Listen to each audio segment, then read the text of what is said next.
Okay, guys, so one of the things that we didn't really get a chance to do last week that I think is important for us to think about going forward is the post-production process in terms of more advanced tips. So I'm first going to show you a little bit about alpha channels. And I know Lumion's alpha channels are a little bit limited in comparison to Maxwell, but hopefully I'll be able to show you both. But anyway, alpha channels are really important for setting a scene, particularly for this kind of assignment. And then additionally, I want to show you some post-production, some methods of producing the types of post-production that we're going to require for this assignment. And when you read the final assignment description, you'll understand what I mean. It's black and white, single color hue selection, or some kind of like sepia photo filter effect. Okay, so but first I think we need to look at alpha channels. And the way that you do it in Lumion specifically, and I'll show you the Maxwell side as best I can, is basically you just need to make sure that you export from the movie options instead. It's a little weird. I've talked to the developers and hopefully they're going to move it over to the photo export setting, but rather than where we set up all the stuff that we worked on before, there's no way to get an alpha channel here, so you have to go into the movie one for those of you who are going to be doing it on Lumion. But anyway, the important part is you just need to make sure that you set up, and this one is a Sky alpha map. They just call it an alpha channel that's embedded into the file type on the Maxwell side.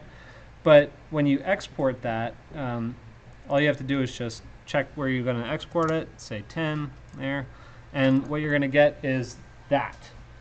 This is really low res right now, and that's why this stupid thing is on there, but we can make it high res and that thing will get smaller hopefully. I think I'll do that really quick. Let's go back in here, re-export.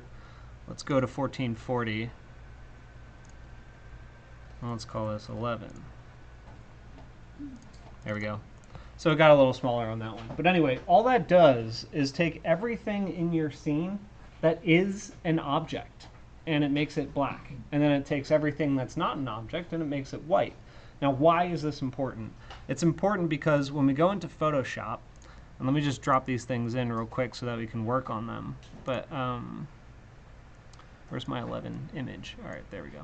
Now, this one doesn't have all of the filters in it right now because that's a limitation with Lumion. So I don't have like all of my sunburst and stuff. You'll have to do that with overlays if you're going to use Lumion. But the important part about this is that within Photoshop, I'll unlock that and I can make a, well, you can do it a few ways. You can do it with channels, but I'm going to do it as a layer mask. So I'm going to go to layer mask, and I'm going to do reveal all.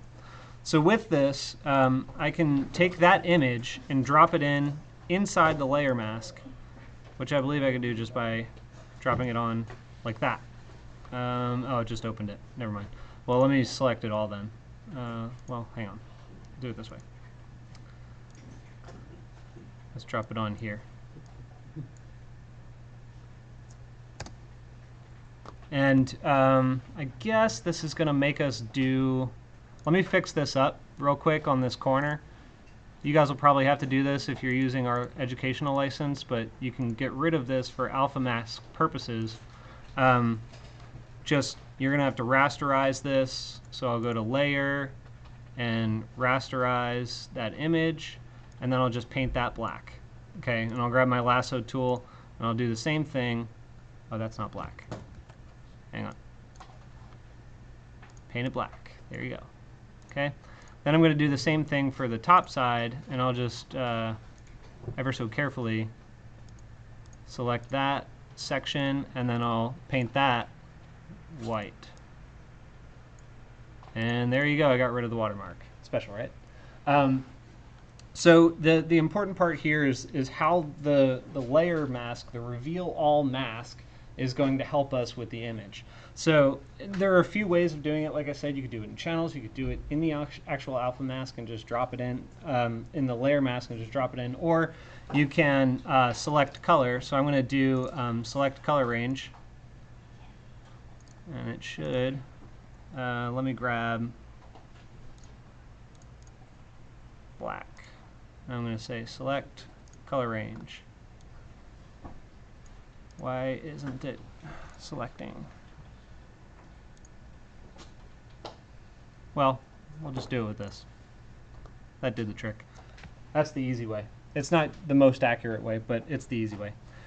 So then I can go into the layer mask, and I'm going to inverse that, because really what I want is all the white stuff. It's just color range wasn't doing it for me.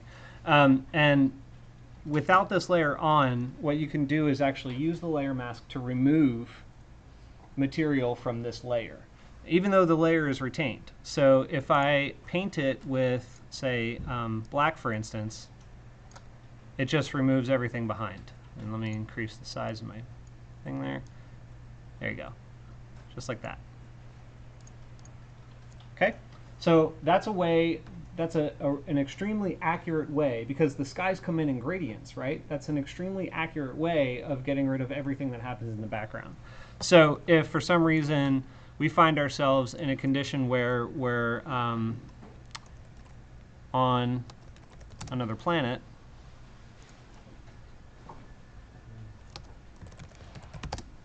Tatooine, is that what you want to do?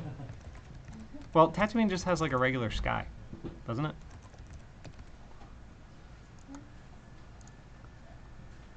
All right, let's do Tatooine. So you just put in a mask, a layer behind our mask layer. Paste that in. I'm going to free transform that. Put it down here. Yank it up there.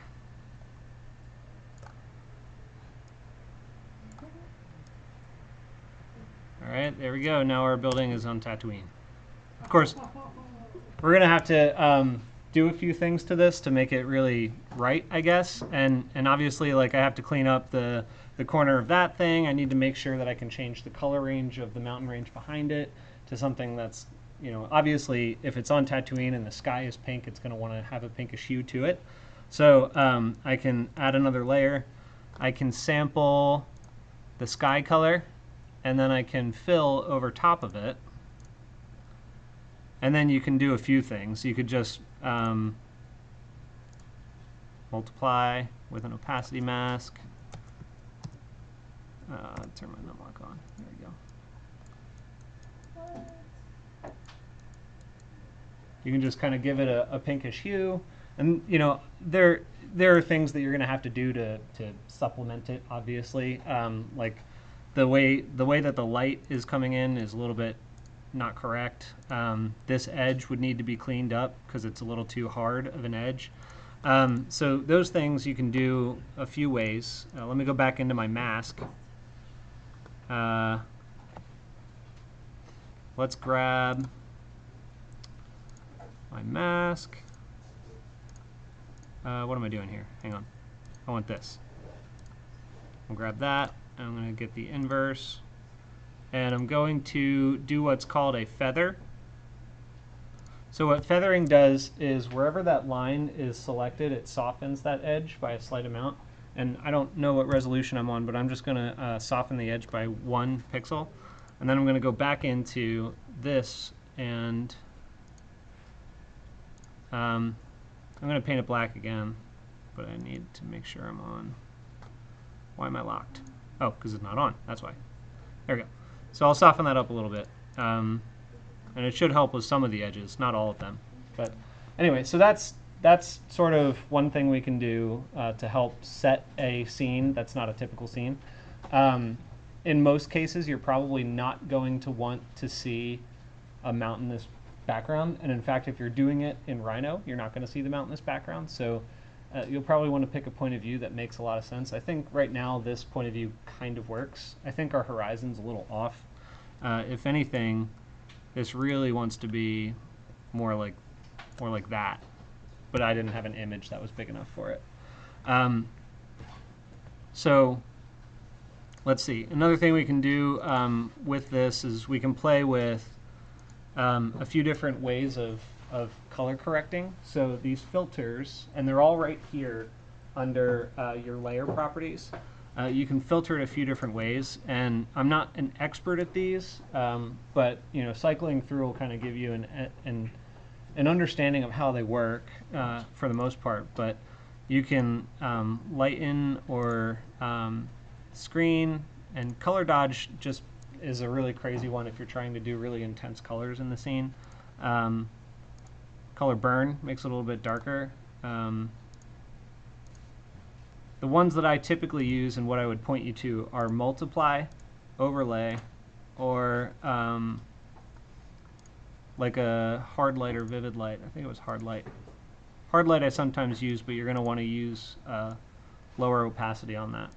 In fact, I think I like hard light a little bit better for this. Yeah.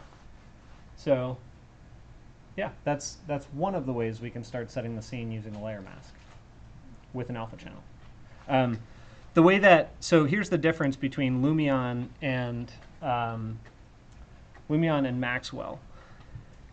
Lumion exports the alpha channel as a separate image, and so that's why it was just easier for me to drop it in and start working with it that way.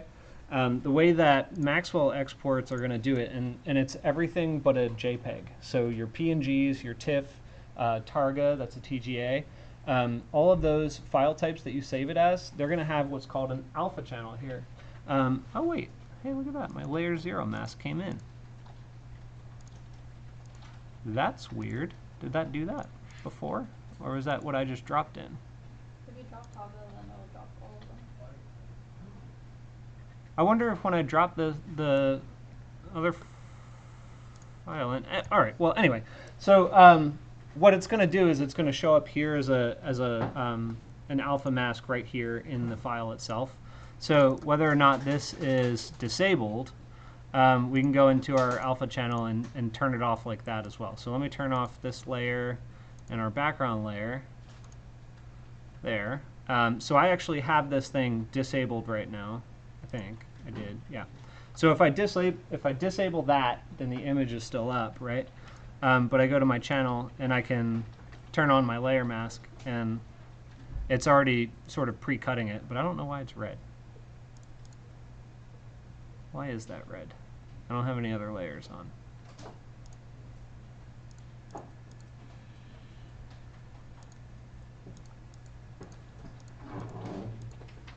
All right, well, anyway, it's not behaving the way I recall. All right, so anyway, let's see. What else do I want to show you about alpha masks? So I was going to show you the actual export process with Maxwell, but I think you get the gist of it. If you need to grab your channel, oh, now it's gone because I had that selected. Ah, okay, there we go. Anyway, if you need to grab your channel from here and bring it into the workspace, you can just go to your layer mask. You can turn off your RGB, turn on your layer mask, turn off your RGB, and there it is. You can select all, copy and paste it into a layer in the actual Photoshop environment over here. So I can do a select all, copy, turn all this stuff back on, go over here to my layers where my original image was, make a new layer, and you should be able to paste that in. Channels, select that, go to channels.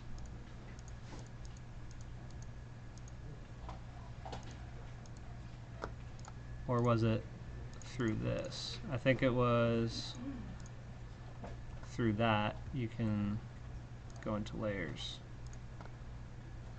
Yeah, you select the mask that way, using color range or using your magic wand. Depends on which tool you would want to use. Does that make sense? More or less? There are a bunch of workarounds. I'm not the best at best practices for it, but I can make do and figure it out with a couple of trial and errors. Yeah, so what questions do you have? No questions on that. None at all. You all can do this. Did you videotape it? Yes, I'm recording it. I'm recording it on my laptop, so it's harder to see for you guys. Okay. All right, cool. So I'm going to stop this one, and then we'll move into a few other things.